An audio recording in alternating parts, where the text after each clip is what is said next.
If all the executives, the current executives, if they don't lose, I'll form a political party. Ghana first. The base. Job for the youth. And to say the base, no tia. A Kubia Yatia, the base of Kennedy, a compare called Agyapong. And to work the new patriotic party, Mabusia, the butu. Kennedy or Agyapong, the camp, has set the party on fire. After say video about Bontana, confirm say Kennedy or Agyapong, Mabusia, or ya in fact, what the political party and say, maybe they see 2022 no. Our cut of the party no. I feel na answer kind no. Abem Mabusia, we say party will be asked at say a Kennedy a compare Agyapong. In the camp. Now, my mom children will watch the wagon amame. Our comment section. How you Penyah broken media. Mess was a need demo. Over like video, not that one, but button, somebody click verification, conflict, update, somebody to the wagon and amame. Our comments. I fancy Baswa. Not your first any be Asher. So, Bekaya, a 31st January 2026, and NPP for Omukoye Omu premise is Omukoye Omu flag bearer to lead the party ahead of the 2028 general election. Now, you're coming in fact, not any brava because I couldn't be the fear, Ubi apre and apra. And anybody between the camp of Kennedy, the camp of Bawumia, the camp of Agyapong, the camp of Educhum, the camp of Kofi Hwan, my honorable Kofi something, and the camp of Agyapong, Dr. Educhum, mo any Bawumia mo na any braba ko obia nya konya na obedi. Yes na short in the left right center. Now there was one particular video bia on say honorable Kennedy Agyapong na man for him say no obia or you no nonsense man. And then if you said that and name be so intense no. So in case one win primaries na be or better because 20 who they see after the primaries Ken nearly broke out from the party. If all the executives, the current executives, if they don't lose, I'll form a political party. All the current executives, including Yabuabia Samoa, if they don't vote them out, I'll form a political party. To what end? To what end? Abro. And the name of the political party will be Abro. Nanka one Alancash and I formed that UP butterfly, but at the end of the day, Ken Etchen, Emma Alancash Echo, and Alancash, the political career, I ended. And Tia Kwan be promises no. Now, some man for you to show me a cry. Every visit, as a Kennedy Andrea, if you better start another showdown or party demo. If you say, Okoye, this particular interview. I'm a tofu. One person handling them. And this time, sir, MCs, any CEOs, any ministers are not contributing to one person. It's not there. Because they themselves, they are not sure of the outcome. In the interview, the crime whom any sabi a yamshaka cry, ebeda MP for in fact, or more promise maybe for Esru. But I mean, Chadia, you call promising as soon as Bibia NC, but I was a beer armor. Yantis to be a co Wiemu, Obiako Trabi, Gumu, Obiako, Ama even grano. At the end of the day, no Kennedy or Henry Agyapong, a crowd are come apart any energy, a better resource in Etumo. As I catch any followers in the campus said, Omunina, Omu, and stay calm. Now, in true support, Emma, their party and union of it. Beside, Omunina, that 5 candidates, Omunina to me got now Kunyans as flag bearer, Emma, possible. Yes, about Copen Echo. The first say, one million say, Obia, when my own support, it Kennedy, Edding Cranshin with Ebayana, or declaring full support. Stand before you to pledge my support, also to accept the results declared by EC.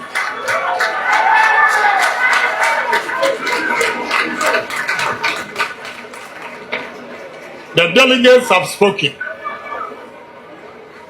and I want to plead with my supporters that they should stay calm and respect the results and help all of us to work together to win 2029 or 2028 election.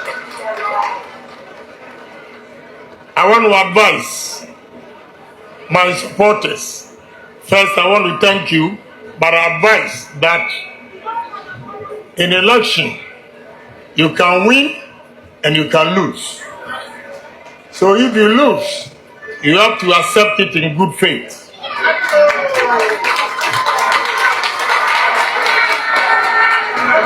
So let's all of us throw our support to Dr. Mahmoud Bawumia, the flag bearer. And all I say is, NPP, we need unity in the party. But unity comes with respect. We have to respect each other's views. That is all I want to say tonight. So congratulations to Dr. Mahmoud Bawumia and NPP. Thank you. Na emu oche ne hu say enkomo bia start ekoso ana Kennedy camp no omo ebuofu because ebi mu start say omo defer to NDC. In fact, I have many of them one omo are requesting for NDC membership card.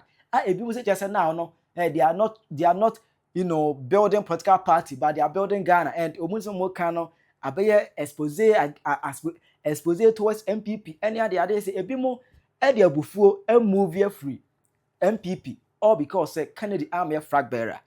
What I say, ebi mo de yaw ne abufuo say kan sem etia party no, but normal because obi ani ha wasemba o say nanka simdwe aba abusia obi ani agye we nanka ade ana ewo abemu aye discuss ye koko price no na ayawo so bonanza na course no baba jama amoko che team ni ade no ho na ye kan wasem when who is MP for this ombeye thank you service for the peaceful primaries held komu ye premise muntime da ase eti enwa Sunday no ana busia na ase asoro no course na it was so shocking and interesting to see said hono no ye hu Dr. Brian Champon wase bi ana face no Kennedy ohene Agyapong ye hu mu wase etra I started course ade Kennedy ade na wama ana Kennedy wama bi ni ade time for start nwi ebusesa questions bi ni ade ewo omu aho later anyone a video be so pop up on the internet as a video now it was coming from Kennedy Agyapong himself as on also elder delegates any NPP for na se eno ada na NPP for a Thanksgiving service no on also a thank you or the thank you message by through social media. NPP delegates and Ghanaians, greetings to you all. I want to say a big thank you to all of you for supporting me, especially the chicken. I don't know what to say to you. The love you've shown to me over the years. I want to say thank you. With my family, we all appreciate what you've done.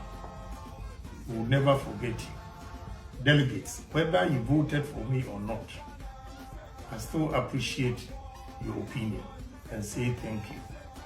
Ghanaians, those who believed in my vision, I say thank you to you all. And God bless all of us. What I say, but Bibi to the when to me ama MP before my Thanksgiving service no. When to me ama say, as na no crab by a topic for discussion. There was a Ghana focus bobo ho na no. And out of me, was a video be up on the internet. They go him na say, yeah. Kennedy upon the Chocho Muchopa, Mr. George Otibonsu.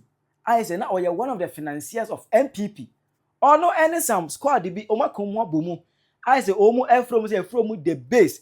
I omo same nyina say omo head dia so ne so de hu na ewo ohene Kennedy Agyapong de niso a omo manim go wasted there be Ghana hia it say Kennedy omo de naba there's a delegate out of it and there any omo ankasa te party ama Kennedy ohene Agyapong na wa ba beda party na no there's a 2028 or also have a contest as a presidential candidate. No, Ghana for an art, and NPP for and NDC for. The mom Ghana for Ghana down Makumaso. The base, Ghana base. The base, joy for the youth. Ranted in Mabawa Boshia, Abu Free Media Buyer.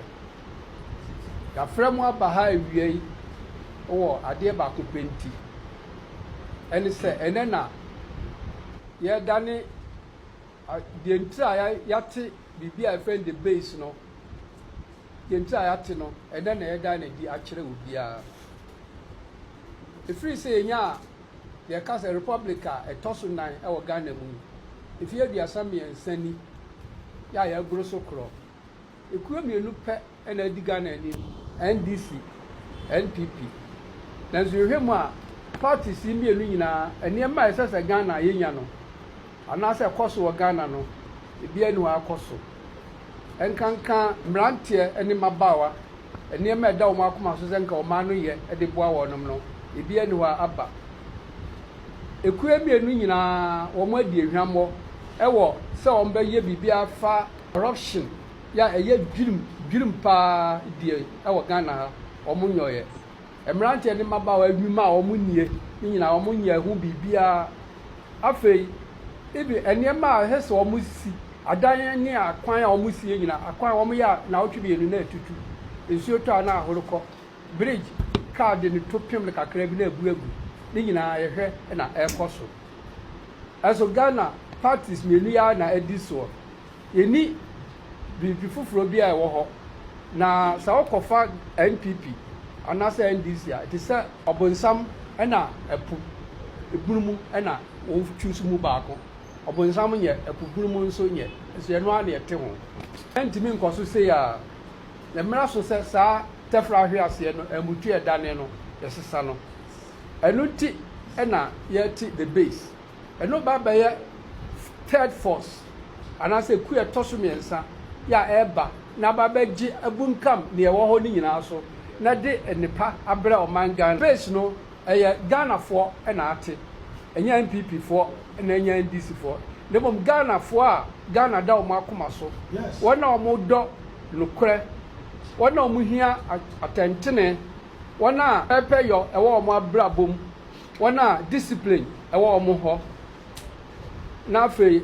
above all wona o mo do se o manu betumpo nkankan mrantie ne mabawa ya o mo ya daache Ghana no omo de da o makoma so o mbehwe ayo omo kwa na ehia wo ha sei ewo the base no mu enu tina che wa hu se enya party bi adia se wo party me nu pa yenko ye frame Dr. Mega me question is say the base no so we wo Ghana ha no person what dem be join the base a fine be na nipa no be fa so a the sabe come bitimi abedo ni the base yo me da say esan say ya ton sa frame no na ye nsemtrefo enhia mu no after your press conference no ye the mpanifo ni nyina number be de be ebe ma mo nsemtrefo no but sesi amene wo kasai ye 16 regions and the war oman mu ha enya afi na the base ni APA ya chechire ni former de be awie me ne wo kasai Greater Accra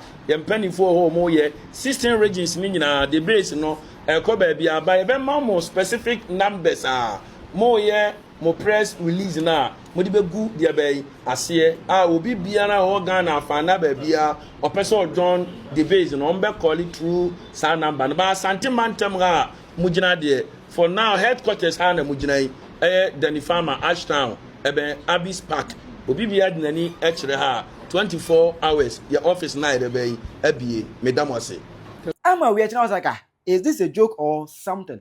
Emma later me say series of videos are confirming that in some way. Ghana first. The base. 2028. Me say we are Ghana niya je me so the base. Ghana first. Make her on the records. Second dia compare ko Agyapong pew. Pew. Ye Ghana for. Ye dwene Ghana ho. Na ye mpene Ghana ensay. Na ye ka ye ho abum say the base. E de kena Agyapong aba 2028. Na make her on the records. 2028 general election. Kena Agyapong e ka ho bi. Enti no the base ni de ya start here no. And this is how it is. Wo wutie me Ghana eda wakoma so. Ye be registration. Meaning say and penning for the modalities in beba. Now the registration no ye started from polling station.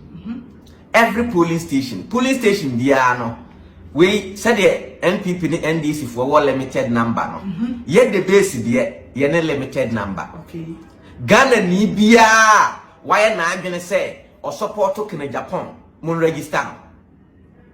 And yes, nipa 100, 500 krampuno ewo polling station wa mun register. Sa each polling station bia Nti ye no ye registered members, dedicated ones. Okay. Me catch no say ye sika and me ni actually. This kind of debate campaign no enye sika. Wa wudi animu ya ma sika. Me ma catch no me sika sem de ye free. Kana Japan ni sika ni. Ye na nkasa na ye say Ghana da yakoma so. Ye beji Ghana si ho na NPP NDC di Ghana fuawu. The base has come to stay. Power. Ghana first. Abusia, mamunto mawomu. Nti se the base no tia. Ekuo bi a yatia the base of Kennedy a compare ko Agyapong. Base a motia mo de Ejina homa Honorable Kennedy a compare ko Agyapong. Base to rescue Ghana. No, ejina ho de ma Kennedy or hine Agyapong. If you say, meet me the President Akufo Addo, former President Kufuor, Omunyina Infanto, Omunyina anya the base. O here me amenya pani Alan. No onya the base nintino. O kwa no samba o ba na ahwete pansam. Wo de okoye no ehun se okura adwempa ne nimdia a Ghana ihwe ne ya binya so mfaso nti e ma ne mfa ne nimdia ne na adwempa na nkwa samado nti ese the base of Kennedy Japan no yenya ne timopo ene nimdia no eka oman Ghana asase so ninya so mfaso ene tina ya form the base of Kennedy a compare ko Japan. Is it the base no ejina homa Kennedy Japan well established? Yes sir. Ntaduma be na be den mo be den. Edma ebe de ye was die kase da so say third force eneba third force. Yes sir. Mentiaje ye wo party akase mienu ene wo Ghana NPP ene wo NDC. Yes. We kwa 8 years na we aba. We kwa 8 years na we aba. Ye hu de o ma no ye ko bonkuma say ye ko nifa. Na de bia ye mienu pia no ye na edin say ebeyi. Na say emiensa o wonu say anye ya we beba ho nti o be careful. Nti say ba ko be kan on third force Ghana for be hu fa so ne hu o fa Ghana so serious say de o ma no o hwe enura me hu ne bi ma me wura hu ye say ye wo asase kase crossing Burkina na Ghana for ekofa ntos e wo Burkina na ekokun Ghana for e wo ekwan so na se wo hwe akoma dan ne san asase da ho ni nyina chi a na se third force ama na se o man Ghana ihu ba bia yeko and the third force means multi party ekuo no de the base of Kennedy Japan na ye beti party so and the friend third force no to rival NPP and the NDC. Mira, so we NPP ni. Na me ye NPP ni. Ah, they say what free? Opini. Me metna ha sebe o bibi ye, me so bibi ye. Of course. Na me metna media grow. Okay. NPP e so kura enkaminum bi. E ye Kennedy a compare kwa Japan ti na me koboa no. Na ka Bawumia ne yere dia nka media NPP out. Me ye NPP ni bi. Wojai NPP e so kura enkaminum bi. Asemna no ehio. Opini.